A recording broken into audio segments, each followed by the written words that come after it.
Terima kasih Anda masih bersama kami di KBR Petang. Kita lanjutkan dialog. Saya ingin ke Prof. Amin. Prof. Amin, hingga saat ini kita belum menemukan obat ataupun antivirus COVID-19.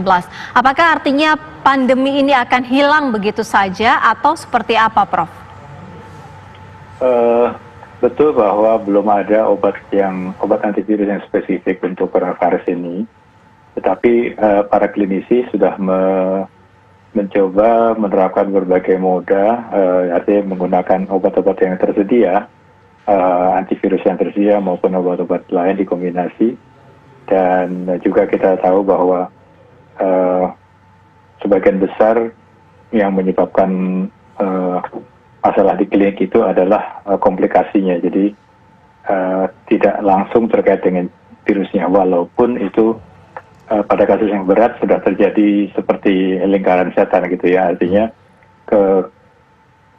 jumlah virus yang tinggi akan menyebabkan kerusakan jaringan, kerusakan organ yang luas, dan sebaliknya kerusakan organ yang luas itu akan menyebabkan penurunan kekebalan yang semakin parah, akibatnya virusnya juga terus berkembang. Jadi kalau kita lihat dari jumlah kasus yang sembuh semakin meningkat, maka kita bisa menilai atau mengharapkan ada mulai ada keseimbangan yang terbalik, artinya yang sembuh makin banyak. Nah, ini disebabkan oleh beberapa hal. Yang pertama adalah satu, kesiapan fasilitas pelayanan kesehatan, artinya rumah sakit untuk menangani kasus-kasus itu. Yang kedua adalah kesadaran masyarakat ya, begitu ada gejala mereka sekarang cenderung lebih memahami dan lebih cepat mendatangi Fasiankes itu untuk mendapatkan pemeriksaan dan pertolongan. Yang ketiga, nah ini yang masih tadi sudah disinggung oleh Prof. Pandu, bahwa salah satu kelemahan kita saat ini adalah deteksi untuk konfirmasi ya, bukan deteksi untuk screening. Screening kita sudah banyak dibanjiri dengan rapid test, walaupun juga belum tersebar merata. Tetapi yang lebih penting adalah bagaimana kita bisa melakukan uji konfirmasi, yaitu dengan PCR.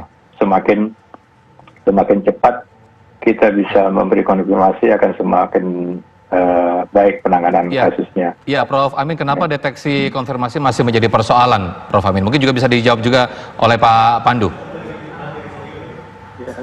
Pertama adalah silakan, Pak Pandu. Supply, seperti kita pernah mengalami disruption daripada supply dari reagen. Kalau reagen untuk ekstraksi RNA-nya tiba-tiba terhenti, maka pemeriksaan itu tidak bisa berlanjut walaupun kita mempunyai mesin PCR yang banyak.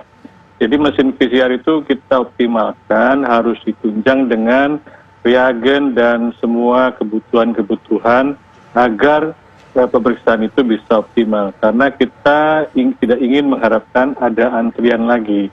Pernah suatu saat saya telepon ke Badan Litbang, katanya sekarang sudah dalam waktu 24 jam pemeriksaan bisa segera keluar. Tapi itu kadang-kadang tidak bisa bertahan lama karena supply-nya tidak sustain, tidak bertahan. Ini yang menyebabkan kenapa pemeriksaan PCR itu masih menghadapi kendala kalau kita tidak menyiapkan untuk masa-masa mendatang, di mana banyak sekali yang kita perlukan untuk pemeriksaan.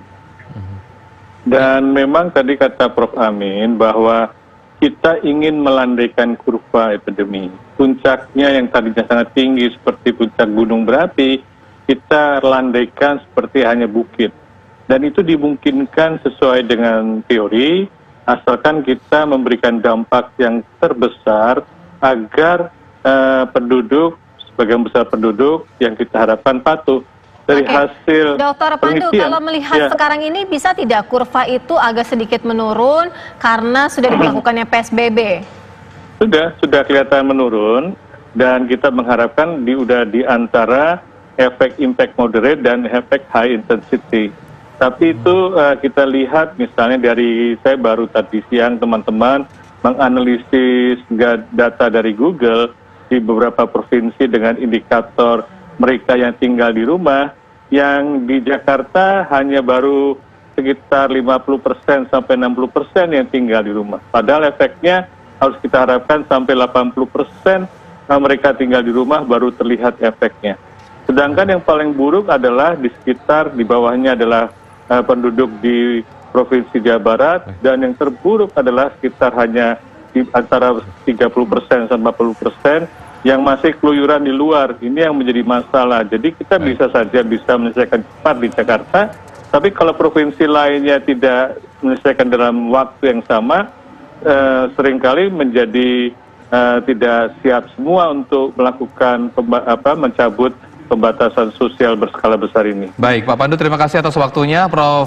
Amin, terima kasih atas waktunya. Kita berharap semuanya penduduk semakin disiplin dan juga wabah ini segera selesai, sudah habis betul. ya.